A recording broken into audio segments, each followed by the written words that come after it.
Assalamualaikum warahmatullahi wabarakatuh. Selamat datang di YouTube Puncak Jaya Channel. Oke, di video kali ini saya sedang bersama Bapak Endi selaku pimpinan Puncak Jaya Group.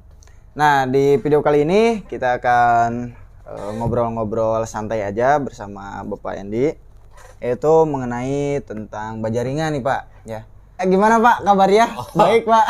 Baik sehat saja, alhamdulillah. Oh, sekarang kebetulan lagi puasa ya Pak. Alhamdulillah. Lancar puasanya Pak? Alhamdulillah lancar. Alhamdulillah ya. Justru saya fenomena sekarang lagi menahan dari godaan-godaan status yang aduh, parah itu.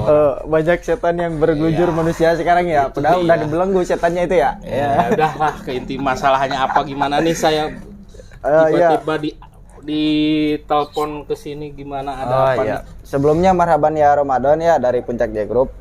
Ini Pak, jadi ada sebelumnya nanti kesananya ada kasus yang mengenai dilihat dari video-video.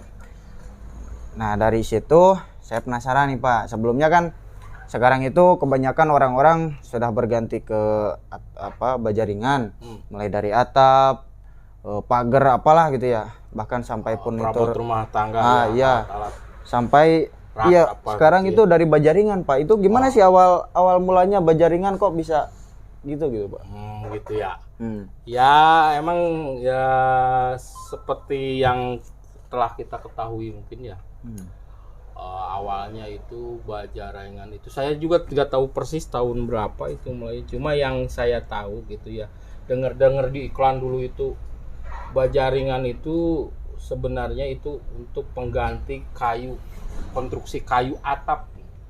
Atap rumah ya. Idealnya itu kan awalnya itu. Iya. Karena emang zaman sekarang kan ibaratnya itu istilahnya praktis gitu, Pak. Kayu itu udah susah gitu ya. Susah didapat. Mahal harganya, sedangkan kebutuhan konstruksi untuk perkembangan industrial apa namanya, perumahan kan makin menjambur. Kalau mengandalkan dari kayu mungkin budget sama ininya nggak mumpuni lah. Dicarilah alternatif yang bisa mewakili dengan biaya yang murah. Biaya murah gitu yang pertama gitu ya Pak. Awalnya terciptalah Bajaringan ya dengan spek-spek menutupi kekurangan kayu seperti anti rayap ya. Ya jelas anti rayap lah. Siapa yang mau gigit logam itu kan logam ya. Rayap betul, ada rayap logam robot mungkin ya. Itu jadi betul, gitulah awalnya. Dari inti nama pertama untuk mengurangi kos, kedua mencari untuk menutupi kelemahan dari konstruksi kayu yang rayap begitu ya.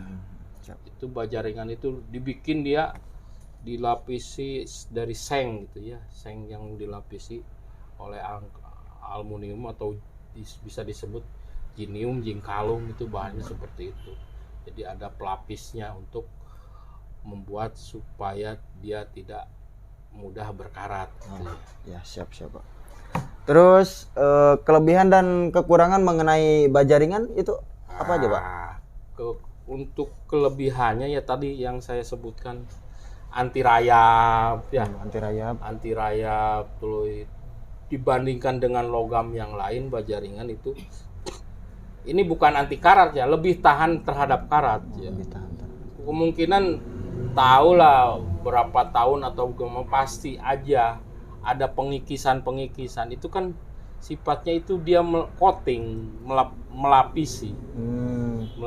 Jadi suatu waktu karena cuaca ekstrim atau gimana ya, sehingga membuat pengelupasan kan akibat lembab. Walaupun logam itu pasti musuhnya air lembab gitu. Ya. Justru bagusnya dipanas, cuma panasnya nggak terlalu ekstrim. Sama aja lah cuaca gitu. Jadi membuatnya nggak anti karat sih, lebih tahan terhadap karat yang jelas ya. Nanti waktu 10 tahun atau berapa lah nggak ngerti ya, tergantung kualitas yang dipakai.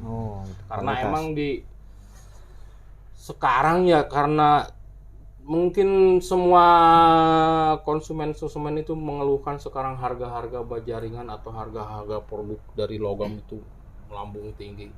Makanya banyak produsen intinya mah untuk lebih tetap mendapatkan penjualan yang banyak, terus Iya, Pak. bisa harga kompetitif lah konsumen, bersaing ya, bersaing itu makanya banyak alternatif pilihan kualitas. Iya. Dari ketebalan juga sekarang, dulu itu baja ringan itu dibikin cuma ada 075. Sekarang lihat dulu waktu ini 075 paling 07 lah. Iya. 07 sampai 65. Sekarang mah udah ada banyak 060, 055, 050. Tapi saya jangan sampai lah. Sebenarnya itu bisa dipakai di bawah 075 itu, cuma untuk konstruksi yang lain yang tidak perlu kekuatan ya. Untuk pembatas dinding partisi ya. Plafon dia di bawah 05 juga ya aman lah. Karena emang nggak di luar. Itu keuntungannya sih istilahnya harga kompetitif, anti rayap. Tuh kekurangannya itu ya istilahnya harus benar-benar konstruksinya harus benar. Pemasangannya gitu ya. Pemasangan harus benar, diperhatikan penguncinya, bautnya. Istilahnya benar-benar mengikuti standar-standar yang dianjurkan. Terus sebenarnya itu kalau kita mau mengacu kalau ke aturan, orang yang khusus memasang baja ringan itu sebenarnya ada sertifikasinya. Cuma sekarang mah ya udah gak dipakai kali ya. Dulu mah memasang baja ringan itu tukangnya itu harus melalui pelatihan. Ya intinya gini lah, banyak informasi lebih detail lagi mengenai cara konstruksi mah di channel teman-teman yang lain gitu ya, tentang cara pemasangannya. Ya intinya mah harus menyesuaikan dengan konstruksi. Mau buat kanopi nih kira-kiranya ketebalan berapa, buat partesi itu harus idealnya ketebalan berapa. Dulu kan 075 doang ya, sekarang kan udah banyak dari 055 sampai 1 mili juga bahkan ada ya Pak. Nah itu ideal konstruksi baja ringan biasanya untuk apa aja Pak? Mulai dari 055 sampai 1 mili. Ya dari 1 mili lah sekarang ada ya. 1 mili mungkin dulu itu sebenarnya standar buat ini bicaranya atap ya, jangan nggak maksudnya pagar gitu itu mah terusan yang itu. Lain mau konstruksinya gimana juga nggak membahayakan ya. Konstruksi atap yang lebih riskan ya gitu. Dulu itu 075, standar itu 075 ya. Standar atap 075 dengan jarak itu, kalau saya mohon maaf kalau salah ya teman-teman yang punya channel khusus baja ringan, tolong diluruskan kalau saya cuma pengetahuan sepintas lah. Itu sekitar 80 kalau jarak rangka. Kuda-kudanya itu jadi banyak kan. Kalau nggak seperti kayu kan, kayu mas coba naik aja gitu di rumah ya. 3 meter jarak kuda-kuda itu. Tahu kuda-kuda yang bentuknya segitiga itu? Itu jarak 3 meter. Ya. Kalau baja ringan itu lebih rapat, 80. Ya. Karena apa ya, emang seperti itu. Untuk istilahnya itu kan tipis, cuma dipaksakan untuk kuat. Jadi itu udah standar untuk genteng ketebalan 075, genteng keramik ya, bukan genteng baja ringan. Cuma untuk selanjutnya kan sekarang keluar lagi setelah baja ringan ada, muncullah atapnya. Genteng pasir, spandek mah udah dari dulu sebelum baja ringan, spandek udah ada pabrik-pabrik. Cuma selanjutnya pemakaian spandek untuk rumah kan setelah ada baja ringan gitu. Lalu ada genteng pasir gitu ya. Ya kalau yang ringan-ringan mungkin ya bisa punya perhitungan tersendiri lah. Setiap tukang bisa atau para user itu bisa memperhitungkannya. Bisa dikurang-kurang lah bisa gitu ya. Oh ya, ada yang komen itu 065 katanya bisa nggak untuk atap apa? Kanopi. Ah, Untuk kanopi bisa aja 065. Itu bentangannya berapa? Jangan sampai, yang jelas itu kan pakai konstruksi Cremona, namanya Cremona, tahu nggak Cremona? Cari yang kayak, jadi palangan, jadi nggak satu single ya, jadi double, atas bawah itu disambung dengan potongan lagi, itu Cremona. Oh, ada iya, silang-silangnya iya, iya. segitu. Kayak jembatan tuh silang-silang gitu, itu bentuk Cremona seperti itu. Bisa mau tebal berapa aja bisa konstruksinya pakai Cremona. Cuman kadang orang itu melihat estetikanya seperti apa. Jadi ketebalan berapa aja bisa dibikin. Cuma untuk mengakalinya, yang tipis mungkin jadi Cremonanya lebih tinggi. Ya, jadi itu kan kekuatan itu lebar, luas penampang. Ya, luas penampang itu. Ya, itu istilahnya yang bisa bikin kuat itu, gitunya. Kalau mungkin 075 mah bisa single atau gimana lah, konstruksinya lebih sederhana, atau apalagi 1 mili. iya. Ya bisa seperti konstruksi holo 1 mili malah aman. Jadi kesimpulannya untuk tadi atap ya Pak, standarnya 075 gitu bisa ya? Ya Untuk harusnya gitu ya. Minimal 075 lah untuk keamanan mah, atau untuk pertimbangan lain bisa di bawahnya, tapi jangan sampai lepas dari 070 lah. Kalau 070. apalagi rumah, tergantung juga ininya ya, bangunan gedungnya. Iya. Kalau gedungnya luas, ya gedungnya luas, itu ibaratnya dorongan angin itu lebih besar. Kalau untuk gubuk-gubuk pos kamling lah, mau 05 juga Iya, ya iya. kuat lah. Untuk sekolah yang panjang konstruksinya pakai 065 wah sama dengan bikin kuburan itu. Karena emang angin lah, ngerti sendiri lah. Kayak kita main layang-layang, makin besar layangan makin kenceng ya. kencang lah. Gitu. Nah ini Pak, sebelum ke yang tadi, ini kan banyak ya dari konsumen-konsumen yang datang lah misalkan ke sini, ada yang ngobrol kita gini tentang barangnya. Ini gimana sih cara mengidentifikasi penipuan spek baja ringan Pak? Oh gitu. Iya. Iya, Ini kan takutnya disalahkan toko gitu, padahal toko kan udah ngasih tahu gitu. Ya, mungkin sebenarnya ya seperti kita ya, toko Puncak Jaya Baja itu menyediakan berbagai ukuran, karena emang ya sebenarnya awalnya kita itu menjual itu cuma ada 2, 07 sama 075.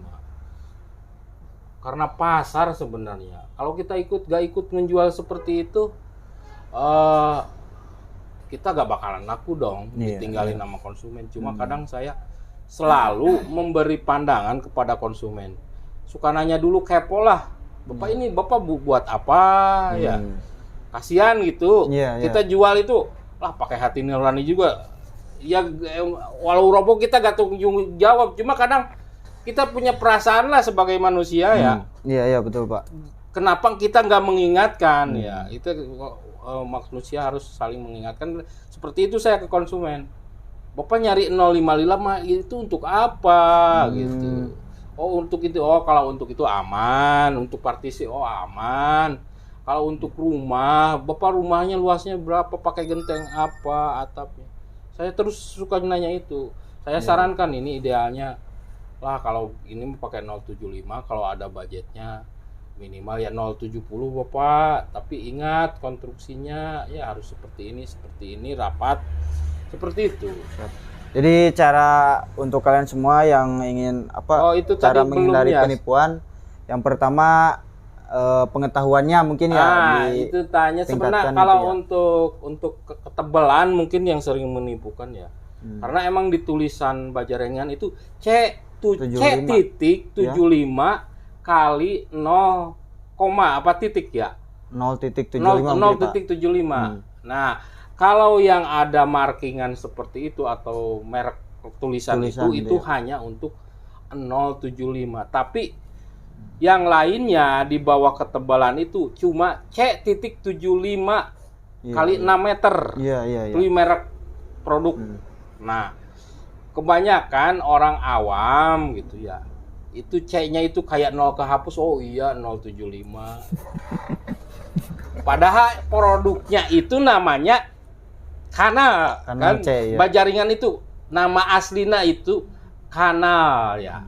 Besi kanal, kanal bajaringan. C, klip C ya. Bentuknya C ya. Kanal bajaringan. Makanya tulisannya identitasnya C.75. Itu bukan 0.75 bukan.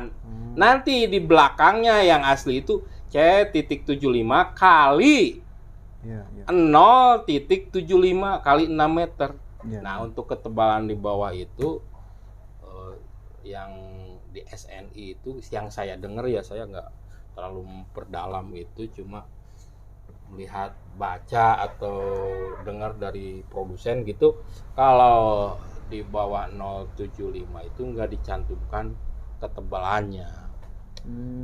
Kadang ada logi C.75 kali 0,75A B, C, D. Nah, itu sebenarnya kita ngerti sendiri harusnya.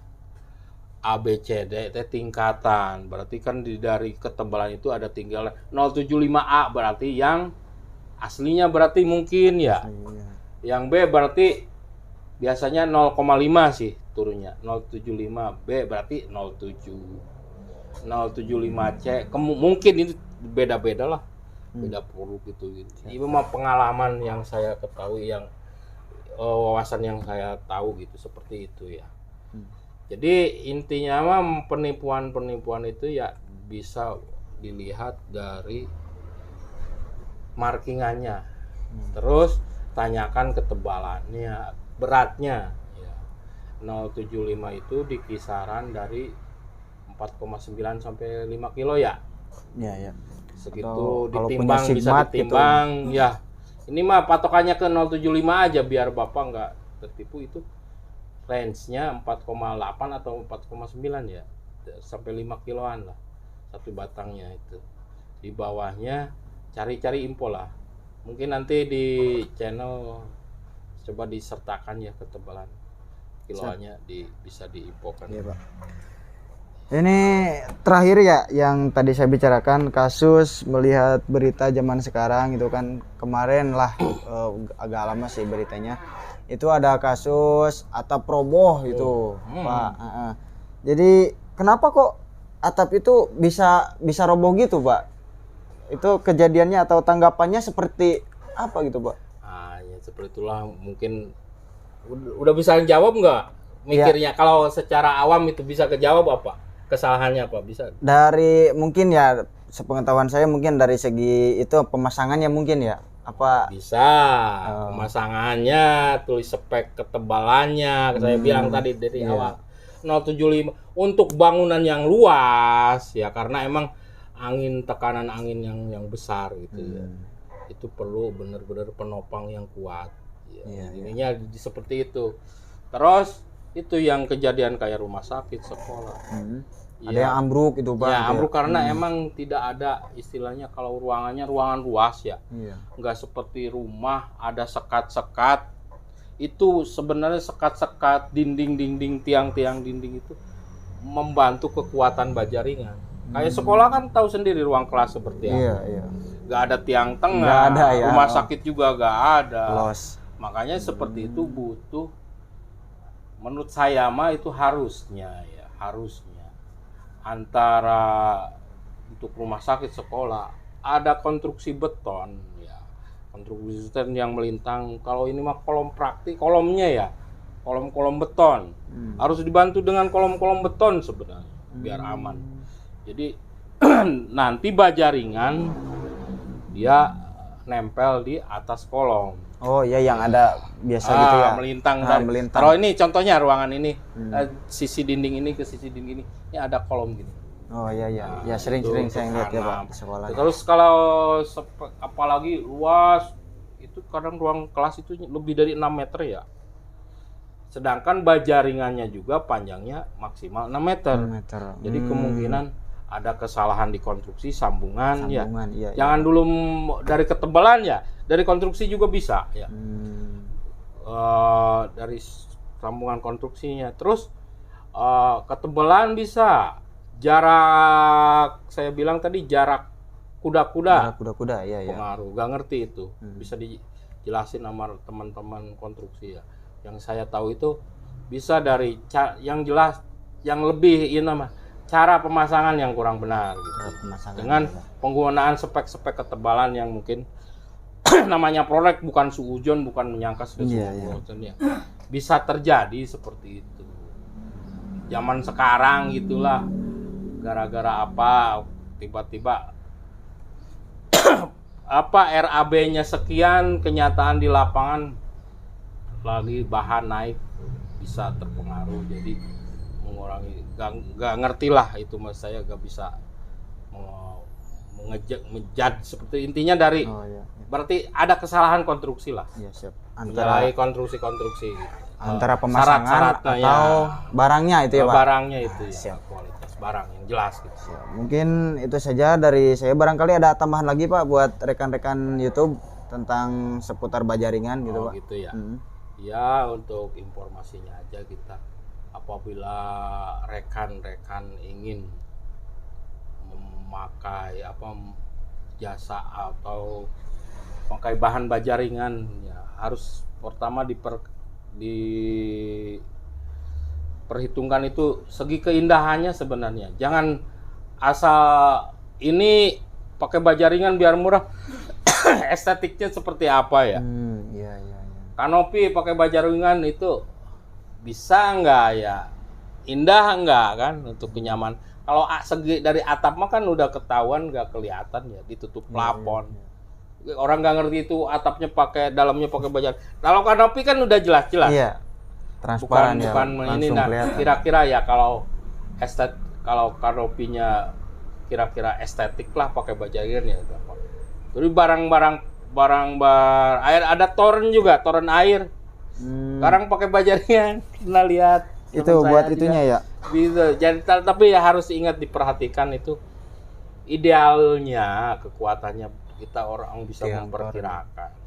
Jangan ini harus pakai baja ringan loh, ujug-ujug pakai baja ringan, cek bahasa Sunda namanya. Mentang-mentang lagi musim baja ringan, pakai baja ringan. Tapi emang sih kayak pernah saya lihat furnitur juga yang kursi sofa itu dalamnya kan nggak kelihatan ya, ditutup sama kulit. Tapi sebenarnya ya lebih baik pakai baja ringan daripada kayu-kayu bekas itu. Emang banyak peruntukannya. Meja juga sekarang ada ya. Meja dari baja ringan. Meja. Boleh buat meja untuk jualan orang itu kan gerobak. Iya, gerobak. Tapi itu nggak masalah, nggak terserah membahayakan, cuma yang diperhatikan estetikanya seperti apalah. Siap. Bagus enggak? Mungkin cukup itu aja, Pak. Ya. Mungkin kebetulan sekarang memasuki waktu duhur ya. Mungkin itu saja yang dapat kami informasikan kepada rekan-rekan semua. Ya, nanti video berikutnya kita akan bikin lagi tentang ngobrol-ngobrol santai bersama Pak Endi gitu. Apabila ada yang ditanyakan bisa langsung komen di kolom komentar. Sekian yang dapat kami informasikan. Assalamualaikum warahmatullahi wabarakatuh.